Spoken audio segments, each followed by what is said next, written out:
ആധുനിക കാലഘട്ടത്തിനനുസരിച്ച് വിദ്യാർത്ഥികളെ സുസജ്ജമാക്കുമെന്ന് മന്ത്രി പി പ്രസാദ് പറഞ്ഞു.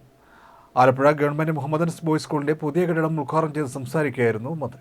ആധുനിക കാലഘട്ടത്തിനനുസരിച്ച് വിദ്യാർത്ഥികളെ സുസജ്ജമാക്കുക എന്നതാണ് സർക്കാരിന്റെ ലക്ഷ്യമെന്നും അതിനായാണ് വിവിധ പദ്ധതികൾ വിദ്യാഭ്യാസ മേഖലയിൽ നടപ്പിലാക്കുന്നതെന്നും ക്ഷോഭ മന്ത്രി പി പ്രസാദ് പറഞ്ഞു. അമ്പലപ്പുഴ നിയോജക മണ്ഡലത്തിലെ government Mohammedans boys higher secondary സ്കൂളിന്റെ പുതുതായി നിർമ്മിച്ച കെട്ടിടത്തിന്റെ ഉദ്ഘാടനം നിർവഹിച്ച് സംസാരിക്കുകയായിരുന്നു മന്ത്രി. മാറുന്ന ലോകത്തോടൊപ്പം കുട്ടികൾക്ക് വളരാൻ ഉപകരിക്കുന്ന തരത്തിലേക്ക് നമ്മുടെ സ്കൂളുകൾ മാറേണ്ടത് അനിവാര്യമാണ്. വിദ്യാർത്ഥികൾക്ക് അവരുടെ ചെറുപ്രായത്തിൽ തന്നെ തങ്ങളുടെ ശാസ്ത്രരംഗത്തുൾപ്പെടെയുള്ള കഴിവുകൾ വികസിപ്പിക്കാനുള്ള നിരവധി അവസരങ്ങൾ വിദ്യാഭ്യാസ മേഖലയിൽ ഇപ്പോൾ ഉണ്ടെന്നും മന്ത്രി പറഞ്ഞു. ചടങ്ങിൽ എച്ച് സലാം MLA അധ്യക്ഷത വഹിച്ചു. മുൻ MLA ജി സുധാകരൻ, എച്ച് സലാം MLA എന്നിവരുടെ ആസ്തി വികസന പദ്ധതിയിൽ ഉൾപ്പെടുത്തി 76 ലക്ഷം രൂപ ഉപയോഗിച്ചാണ് പുതിയ കെട്ടിടം നിർമ്മിച്ചത്.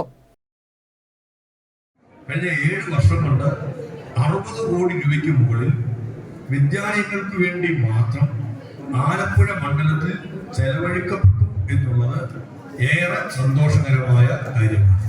സ്കൂളുകൾക്ക് അത്രയും പ്രാധാന്യം ജനപ്രതിനിധികൾ കൊടുത്തു എന്നതാണ്.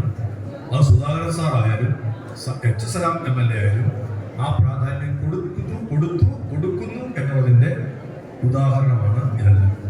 എന്നോട് MLA പറയുകയായിരുന്നു, ഇതേ സ്കൂളിൽ തന്നെ 1 കോടി 30 ലക്ഷം രൂപ വീണ്ടും അനുവദിച്ചിട്ടുണ്ട്. അത് ഈ മാസം തന്നെ ടെൻഡർ ചെയ്ത് ഇതിനെയാണ് നാം വികസനം എന്ന് വിളിക്കേണ്ടത്. വിദ്യാർത്ഥികൾക്ക് സൗകര്യങ്ങൾ ഒരുക്കുക, സാധാരണക്കാരുടെ മക്കൾ പഠിക്കുന്ന വിദ്യാലയങ്ങൾക്ക് ആധുനികമായ സൗകര്യങ്ങൾ ഉണ്ടാവുക, അതൊക്കെ ചെറിയ കാര്യമല്ല. കേരളത്തിൽ ഈ കഴിഞ്ഞ 7-8 വർഷങ്ങൾക്കുള്ളിൽ 1000-ലധികം കോടി രൂപയാണ്